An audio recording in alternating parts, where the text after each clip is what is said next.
In ons vorige opname het ons gepraat oor die tema 'n geesvervulde huwelik. Ons kan natuurlik besluit om die teenoorgestelde te hê as 'n geesvervulde huwelik. En ons kan dit eerder noem 'n wêreldsgerigte huwelik, 'n aardse huwelik. Of, dink as 'n mens Paulus se argument verstaan in Galasiërs, dat jy sê, dis 'n natuurlike huwelik. Dis hoe ons op ons natuurlikste is as jy die mens aan onsself oorlaat. Hy sê, die praktyke van die sondige natuur is algemeen bekend. Onsedelikheid, onreinheid, losbandigheid, afgodsdiens, towery, vyandskap, haat, naaiwer, woede, rusies, verdeeldheid, skeuring, afguns, dronkenskap, uitspattigheid en al dergelike dinge. Baie meer as net hierdie lys. Maar 'n mens kan die traject van al hierdie dinge sien, dat dit nie opbouend is vir goeie verhoudings of ons verhouding voor God nie. En dan sê hy, die vrug van die gees, 'n geesvervulde lewe, het die volgende kenmerke: liefde, vreugde, vrede, geduld, vriendelikheid, goedhartigheid, getrouheid, nederigheid en selfbeheersing. Teen sulke dinge het die wet niks nie. Die wat aan Christus Jesus behoort, het hulle sondige natuur met al sy hartstogte en al die begeertes gekruisig. Dit lê agter ons. Wat voor ons lê, is 'n lewe deur die Gees, en laat die Gees nou ook ons gedrag bepaal. Ons moenie verwaand wees mekaar uittart of op mekaar afgunstig wees nie. Nou ja, dis nie 'n huweliksteks per se nie, maar is beslis van toepassing op die huwelik en veral van toepassing op die huwelik. 'n wêreldsgerigte huwelik kan hel op aarde wees.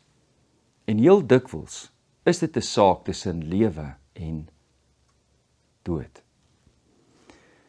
Oor hoe 'n geesvervulde lewe lyk, is daar nie eensstemmigheid nie. Dink 'n bietjie mooi aan die tema. Ons het verlede week gepraat oor 'n geesvervulde huwelik, en dat as ons die begin van Efesiërs lees, sien ons dat man en vrou uit eerbied vir Christus aan mekaar onderdanig moet wees. Onmiddellik besef ons dat ons nou in die arena van 'n magspel beweeg. Onderdanigheid. Wie's baas en wie's die klaas? Magspel in die lewe is 'n verskriklike plek om in te leef. Een van die beskrywings van die magspel van die lewe is patriargie.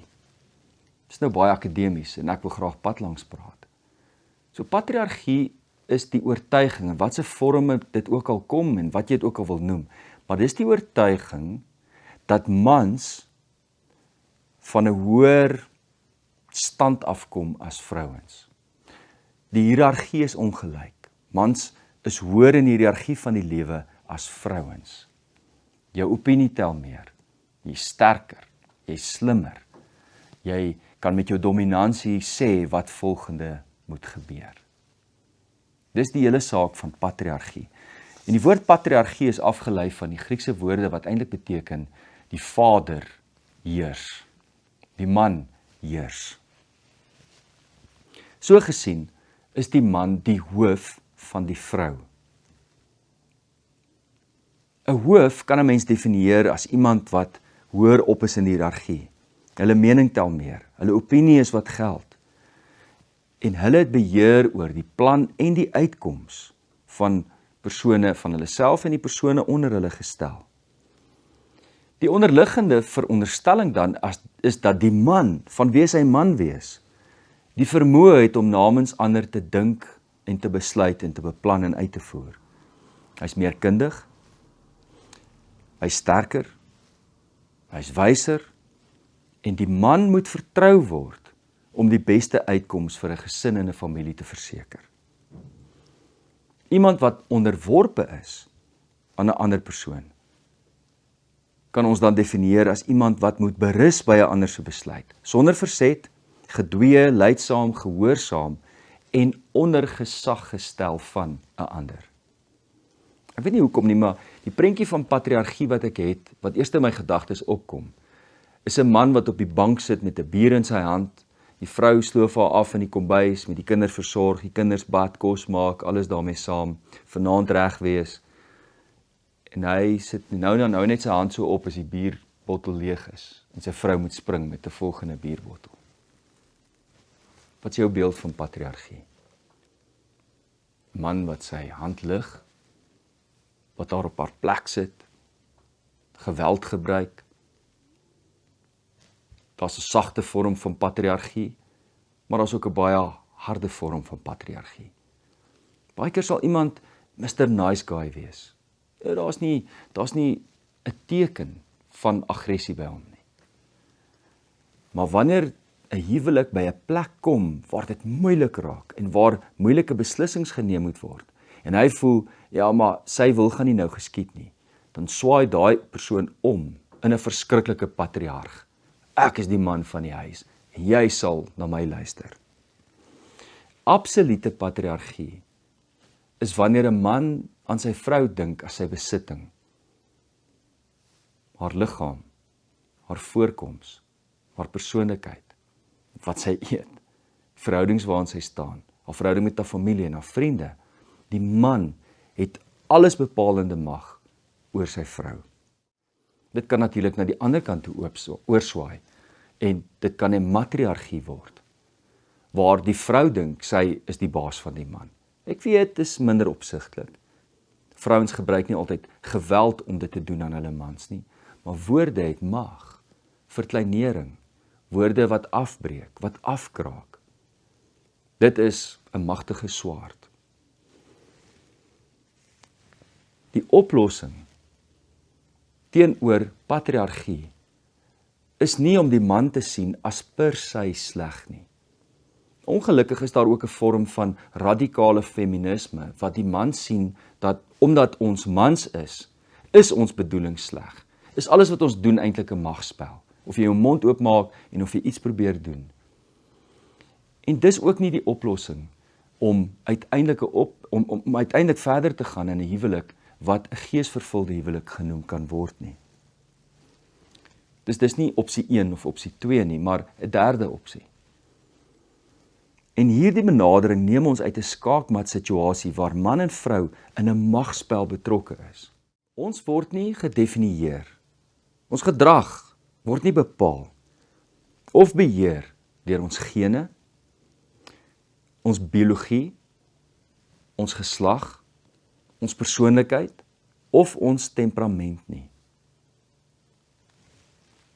Daar is 'n deel van ons lewens as ons onsself daaraan meet, wat vir ons 'n derde opsie bied, wat nie in biologiese terme in die magstryd vir ons uitkoms sal bied nie. En ek kan nêrens in die Bybel dink aan 'n meer kragtige manier om dit te vertolk en te beskryf as in Efesiërs 5 vers 21 tot 33 nie. Kom ons lees dit aandagtig saam deur. Wees uit eerbied vir Christus aan mekaar onderdanig. Ons het verlede keer hieroor gepraat. En nou gaan Paulus, of dis moontlik 'n ander skrywer, 'n volgeling van Paulus, vrouens, wees aan julle mans onderdanig, net soos julle aan die Here onderdanig is. Die man is die hoof van die vrou, soos Christus die hoof van die kerk is. Ek weet jy dink nou al, maar dis mos nou anders as wat jy net nou gesê het oor die hoofskap en onderdanigheid. Maar luister baie fyn na die argument. Christus is ook die verlosser van die liggaam, verwys nou na die kerk. Soos die kerk aan Christus onderdanig is, moet die vrouens in alles aan hulle mans onderdanig wees. Weereens, iemand sal sê, hier staan dit swart op wit in die Bybel. Luister fyn. Mans, julle moet julle vrouens lief hê soos Christus die kerk liefgehad en sy lewe daarvoor afgelê het. Dit het hy gedoen om die kerk aan God te wy, nadat hy dit met die water en die woord gereinig het, sodat hy die kerk in volle heerlikheid by hom kan neem, sonder vlek of rimpel of iets dergeliks, heilig en onberisplik. Die mans behoort hulle vrouens so lief te hê soos hulle eie liggame.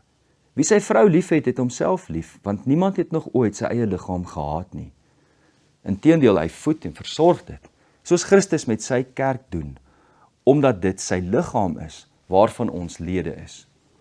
Daar staan in die skrif, daarom sal 'n man sy vader en moeder verlaat en saam met sy vrou lewe, en hulle twee sal een wees. Hierin lê daar 'n diep geheimenis opgesluit, en ek pas dit toe op Christus en die kerk, maar is ook op julle van toepassing. Elkeen moet sy vrou so lief hê soos hy homself liefhet, en 'n vrou moet aan haar man eerbied betoon. Met die eerste oogopslag lyk dit of Paulus absoluut bevestig wat baie beweer. Die man is die hoof van die vrou en die vrou moet onderdanig wees aan die man. Punt. Maar dink nou 'n bietjie aan die konteks waarbinne hierdie woorde geskryf is. Dis die Grieks-Romeinse wêreld en hulle hele wêreld word verstaan volgens die huishoudelike kodes van Aristoteles. Dis 'n lang gesprek oor waar kom dit vandaan, maar ons weet vandag in hierdie eer-skande samelewing word dit genoem, was daar konstante konflik gewees. En elke ding wat jy in jou lewe gedoen het, was jou eer op die spel. En as jy iets gedoen het, het jy uit interaksies met ander of meer eer gekry, of jy het eer verloor en het daar skaamte of skande oor jou en jou familie gekom. Dis vir ons baie moeilik om so 'n samelewing voor te stel. Ons het, ek dink, ek sien baie keer trajekte daarvan. Ek sien dit skoolgrond, koshuis, dat een seun 'n ander uitdaag tot 'n vuisgeveg. Ja, jy sien nog tekens daarvan en die een wat wen, kry eer. So, jy daag iemand uit vir 'n vuisgeveg. As hulle dit nie aanvaar nie, is hulle verneder daardeur. Hulle verloor die geveg. Hulle verloor aansien. Aanvaar hulle dit en hulle verloor, dan verloor hulle ook aansien. So die enigste manier hoe jy eer kan behou of meer kan kry, is jy moet dominerend wees en wen. Dis die reëls van die koshuis. Maar dink 'n bietjie aan die kulture in die wêreld waar hierdie gebruik nog steeds voortduur. Jy lees in die nuus van 'n moslem ma wat haar seun met 'n mes doodsteek, omdat hy Christen geword het. Want hy het 'n skande oor die familie gebring. 'n Vrou wat op oorspel betrap word met klippe doodgegooi, want sy het 'n skande oor haar man en haar familie gebring. 'n Kind wat 'n ouer verneder, word swaar gestraf en in uitsonderlike gevalle met die doodstraf word toegelê daar op so 'n persoon. Dink aan Jesus se gelykenis van die verlore seun, wat eintlik 2 verlore seuns is. In die gelykenis sien ons aan die einde daarvan, die pa het heeltyd bly uitkyk vir sy seun. En toe hy hom van ver af sien aankom, het hy hom tegemoet gehardloop. En in die tegemoet hardloop en die aksies wat die vader neem, herstel hy hom in sy eer van voorheen. Die seun het aanvaar, hy het alle eer verloor, sy plek verloor, hy's nou 'n slaaf. Slaaf is in 'n beter posisie as hy gewees daar in die verte. Maar wat die pa doen is baie insiggewend. As jy dink aan destyds, hierdie pater familias, hierdie hoof van die huis, sy seun het hom doodverklaar, het hom verneder, hy het 'n skande nie net oor die pa nie, maar oor die huis en die hele village het hy gebring. Die pa wat hom tegemoet hardloop om hom te gaan haal, want die kans was baie goed, dat die groter gemeenskap hom sou straf vir die skande wat hy oor hulle gebring het. In die tweede plek is die optrede van die pa hier heel skandalig. Die feit dat hy nie die gedrag van hierdie seun straf nie, en boonop dat hy hardloop, wat 'n gesagvolle mens en iemand met eer in daardie tyd nie sou gedoen het nie. En dis belangrik om raak te sien, dat God die reëls van hierdie eer en skande samestelling in die samelewing verbreek. En in die lig hiervan verstaan ons hoeveel van die twisgesprekke waarin Jesus met die Fariseërs en die Sadduseërs was, juis hierom gegaan het. Hulle het gekom om Jesus se gesag en sy eer uit te daag, maar in die proses het Jesus deur die vrae wat hulle teruggevra het hy hulle verneder en hulle het hulle eer verloor daardeur. En dis hoekom hulle Jesus so gehaat het. Wanneer ons Efesiërs 5 lees teen hierdie agtergrond en baie ander tekste, hierdie eer en skande samelewing, kom daar 'n verfrissende nuwe interpretasie na vore. Op 'n manier behou Paulus, of dan die ander skrywer, een van sy volgelinge, die hele gedagte van manlike hoofskap. maar hy gee dit nuwe inhoud. Kom ons vergelyk dit nou met die huishoudelike kodes van Aristoteles, wat die Griekse en Romeinse wêreld voorgehou het. En daar was baie van hierdie kentekens ook onder die Jode. So, heel eerstens, in die samelewing vir wie Paulus dan hier skryf, is aanvaar dat die man is na die beeld van God geskape, baie, en die vrou is net 'n klein bietjie na die beeld van God geskape. En so verstaan daarvan, het die man mos nou 'n hoër status as die vrou. 'n Man is meer werd as 'n vrou. En daarom hierdie dominansie wat die man moet hê. Hy moet vertrou word met hoe die samelewing werk en nie die vrouens nie. Kan hy nie vertrou nie, is net 'n klein bietjie na die beeld van God geskape. Lees nou die antwoord in Efesiërs hierop. Wees uit eerbied vir Christus aan mekaar onderdanig. Nie wat Aristoteles gesê het uit phobos, vrees vir jou man moet 'n vrou onderdanig wees nie, maar uit vrees uit vir Christus. In hierdie ongelykheid van die geskape orde van man en vrou, geld daar 'n proporsionele liefdeskode. In 'n verhouding van ongelyk is, moet die vrou wat 'n bietjie werd is, haar man wat baie werd is, baie lief hê. En die man wat baie werd is, moet sy vrou wat 'n bietjie werd is, net 'n klein bietjie lief hê. Dit was die aanvaarde vertrekpunt gewees. Wat is die antwoord van Efesiërs hierop? Hulle kry 'n nuwe liefdesetiek. Mans, julle moet julle vrouens lief hê soos julle eie liggame, staan daar, soos julle self. Julle is eweveel werd. Julle is gelyk geskape in God. Hierdie is die mic drop oomblik van die antieke tyd. Geen Griek of Romein of selfs die Jode sou dit so gesien het nie. Hulle sou dit nie so verstaan het nie.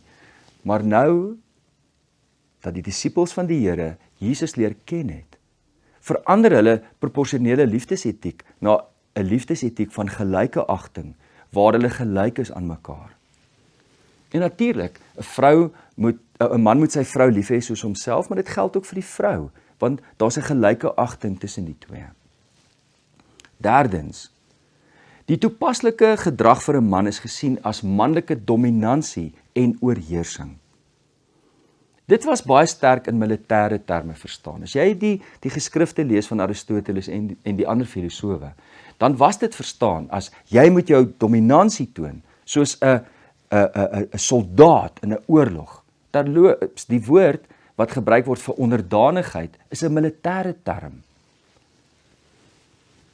Hoe reageer die disippels van die Here dan hierop? Die taak van 'n man is nie om sy vrou op haar plek te sit nie. Hierdie is 'n fenominale verskywing van die rol van 'n man.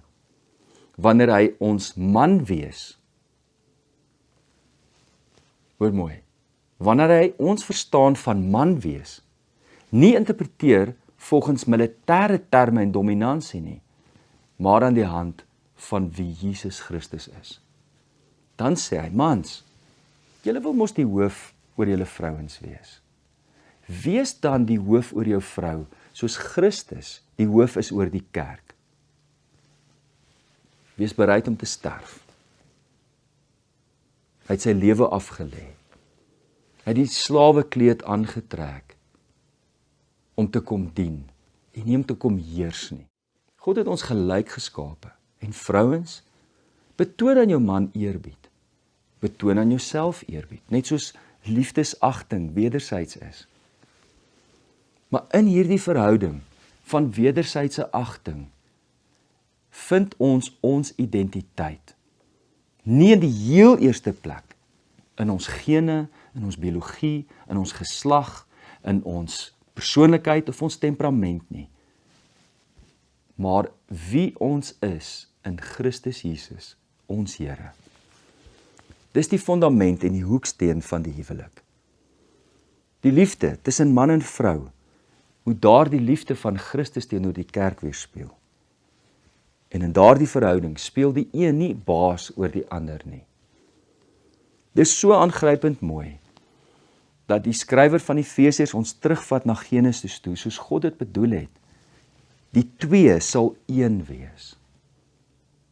Die twee van ons sal een wees. Die een gaan nie op in die ander een nie. Ons is 'n nuwe eenheid met 'n nuwe identiteit in Christus Jesus, ons Here. En hierin, sê Paulus, lê 'n diep geheimenis opgesluit. 'n Geesvervulde huwelik is 'n huwelik van gelyke agting, waar ons uit eerbied vir Christus aan mekaar onderdanig is. Kom ons sluit ons oë en ons bid saam. O Heer, ons bid vir elke egpaar, sterk hul liefde meer en meer, bind hul tweeheid tot 'n eenheid, laat hul lewe tot U eer. Maak hul huis vir hulle tuiste. Maak hulle huis vir hul 'n tuiste, vol geloof en vol gebed. Laat hul ook in swaarder tye vas vertrou dat U sal red.